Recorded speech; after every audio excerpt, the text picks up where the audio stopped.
అనంతపురం నగరపాలక సంస్థ పరిధిలో అక్రమణలపై చర్యలు తీసుకుంటామని కమిషనర్ బాలస్వామి తెలిపారు. నగరంలోని సెంట్రల్ పార్క్ స్థలంతో పాటు పలు చోట్ల అక్రమణలపై ప్రజా సంఘాలు, కమ్యూనిస్టు పార్టీల నుంచి ఫిర్యాదులు వచ్చాయని, వాటిపై సమగ్ర విచారణ చేపట్టనున్నట్లు వివరించారు.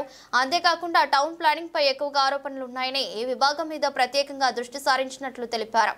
భవనాలు నిర్మించుకునే వారు ఖచ్చితంగా అనుమతులు తీసుకోవాలని, అనుమతులు తీసుకున్న మేరకు మాత్రమే కట్టడాలు ఉండాలని కమిషనర్ స్పష్టం చేశారు. అలా కాకుండా అక్రమణలు ఉంటే ఖచ్చితంగా వాటిని కూల్చివేస్తామన్నారు.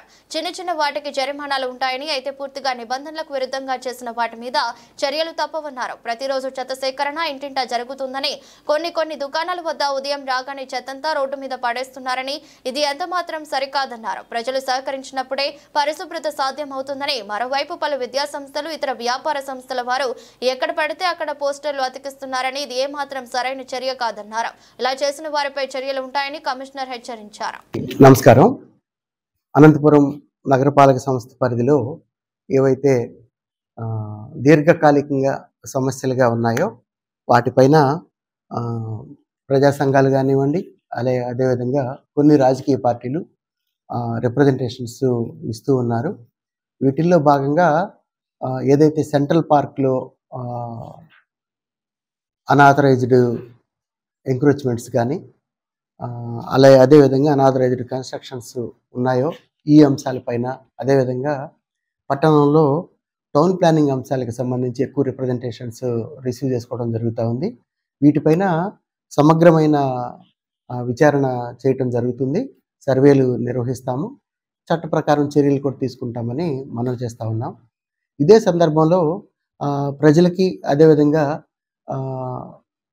కట్టడాలు నిర్మిస్తున్న బిల్డర్స్కి కానీ, యాజమాన్యాలకు కానీ విజ్ఞప్తి ఏంటంటే, మనకి ఏదైతే రూల్ డీవియేషన్ ఉంటుందో, రూల్ డీవియేట్ చేసిన తర్వాత ఆ బిల్డింగ్ని రెగ్యులర్ చేసుకోవాలి అని అంటే డికేట్స్ పట్టినా కానీ సాధ్యం కాదు. అందువల్ల మనకి ఎంతవరకు అయితే అవకాశం ఉందో, కట్టుకోవడానికి అవకాశం ఉందో, మైనర్ డీవియేషన్స్ అయితే పర్వాలేదు, కానీ ఏదో అవకాశం లేకపోయినా సెల్లార్స్ తీద్దామని కానీ, లేదు అంటే మనకి ఎక్కువ విస్తీర్ణంలో ఇల్లు కానీ లేదంటే కట్టడం కానీ నిర్మిద్దామనే ఆలోచనలతో ఉన్నట్లయితే చట్ట ప్రకారం చర్యలు తీసుకుంటారు. దీర్ఘకాలంలో అవి చాలా రకాలైన ఇబ్బందులు అవుతాయి. ప్రాసిక్యూషన్కి వన్స్ ఒక బిల్డింగ్ వెళ్ళిందంటే కోర్టులో ఉన్నంతకాలం కూడా ఇబ్బంది పడాల్సిన అవసరం ఉంటుంది.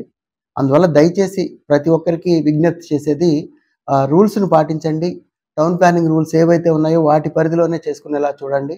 రూల్స్ పాటించి కట్టుకుంటున్న, అలాగే పురపాలక సంఘం నుంచి ఎవరైనా ప్లానింగ్ సెక్రటరీలు కానీ, అదేవిధంగా టౌన్ ప్లానింగ్ ఆఫీసర్స్ కానీ ఎవరైనా మిమ్మల్ని ఇబ్బంది పెట్టే పరిస్థితి ఉంటే డైరెక్ట్గా ఫిర్యాదు చేయండి.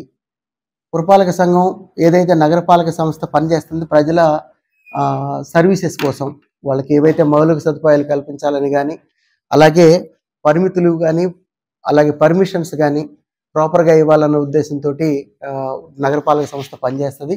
దీనికి భిన్నంగా ఎవరైనా అధికారి వ్యవహరించారు అని అంటే తప్పనిసరిగా చర్యల కోసం సిఫార్సు చేయడం ఖచ్చితంగా జరుగుతుంది. దయచేసి ఈ సందర్భంలో అధికారులకు కూడా చెప్తున్నది, ఎక్కడైతే మనము అర్హత లేకుండా ఆశిస్తూ ఉంటామో అల్టిమేట్గా వ్యక్తిగత జీవితాలు కూడా ఇబ్బంది పడే పరిస్థితి ఉంటుంది. అందువల్ల దయచేసి ఏదైతే ఇప్పటి వరకు అనేక ఆరోపణలు ఎదుర్కొంటున్న ఒక ప్రత్యేకమైన సెక్షన్ టౌన్ ప్లానింగ్ ఉందో దీని తీరు మారే విధంగా చూసుకోవాలని మనవి చేస్తూ ఉన్నాము. అదర్వైజ్ ప్రాపర్ యాక్షన్స్ మాత్రం కాంపిటెంట్ అథారిటీస్ ముందు ఉంచుతామని మనవి చేస్తూ, ఈ సందర్భంలో అనంతపురం పట్టణంలో మరి ముఖ్యంగా ఇప్పుడు లేటెస్ట్గా ఈ రోజు నుంచి అంటే 20వ తారీఖు నుంచే ఒక సర్వే మొదలైంది. దాన్ని P4 అంటారు. పబ్లిక్ ప్రైవేట్ పార్టిసిపేషన్ కింద మనకి ఏదైతే పేదలు ఉన్నారో, పేదల్లో అత్యంత పేదలు ఒక 20% వరకు అప్లిఫ్ట్ చేసే కార్యక్రమాన్ని గౌరవ ముఖ్యమంత్రి గారు చంద్రబాబు నాయుడు గారు డిజైన్ చేయడం, అలాగే పురపాలక శాఖ ద్వారా కూడా ఈ సర్వే చేయడం జరుగుతూ ఉంది. దీన్ని పూర్తిగా సహకరించమని మన వార్డు సెక్రటరీస్ ఎవరైతే ఉన్నారో, సచివాలయ సిబ్బంది మీ దగ్గరికి వచ్చినప్పుడు వారికి సరైన వివరాలు నమోదు చేసుకోవడానికి సహకరించమని కోరుతున్నాం. అల్టిమేట్గా దీనిపైన తొందరలోనే గ్రామ సభలు నిర్వహించే అవకాశం ఉంది. మార్చి మొదటి వారంలో గ్రామ సభల నిర్వహణ తర్వాత ప్రభుత్వం ఏదైతే లక్ష్యంగా నిర్దేశించుకుంటుందో ఈ P4 సర్వే కింద పేద ప్రజలకి లబ్ధి చేకూరే అవకాశం ఉంది కాబట్టి దీనికి ప్రజలు సహకరించాలని కోరుకుంటున్నాము. అదేవిధంగా వాణిజ్య ప్రాంతాల్లోనూ అలాగే కొన్ని కాలనీస్లో కూడా చెత్తని ఇంటింటికి సేకరణ ఉన్నప్పటికీ కూడా మరి బయటపడేసే ప్రాక్టీస్ ఇక్కడ గమనిస్తూ ఉన్నాము. పురపాలక సిబ్బంది ఉంది ఖచ్చితంగా శుభ్రం చేయడానికే, కానీ వాళ్ళకు కూడా ప్రజలు సహకరించినట్లయితే కొంతవరకు మీ ప్రాంతాలే పరిశుభ్రంగా ఉంటాయి. ఉదయము 8:30 వరకు మెయిన్ రోడ్స్లో ఎంతో కష్టపడి శుభ్రం చేసిన తర్వాత 9 గంటలకు షాప్ ఓపెన్ చేసి అప్పుడు ఊడ్ చేసి బయటపడేస్తూ ఉన్నారు కొంతమంది వర్తకులు. ఇది మన షాప్ ముందు మనం విసిరేసుకోవడమే. ఇది ఎంతవరకు కరెక్టో కొద్దిగా దయచేసి ఆలోచించండి, సహకరించండి. రోజులో ఒక్కసారి తీయడానికి అవకాశం ఉంటుంది. ఎక్కడ చెత్త ఉన్నా మనం తీసిన వెంటనే మళ్ళీ చెత్త వేసినట్లయితే అక్కడ అపరిశుభ్రంగా మన ప్రాంతాన్ని మనం సృష్టించుకున్నట్టు.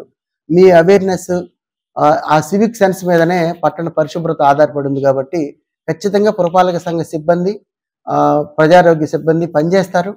వాళ్ళు పని చేస్తూ ఉన్నారు. మీ సహకారం కూడా ఈ సందర్భంలో కావాలని మనం చేస్తూ ఉన్నాను.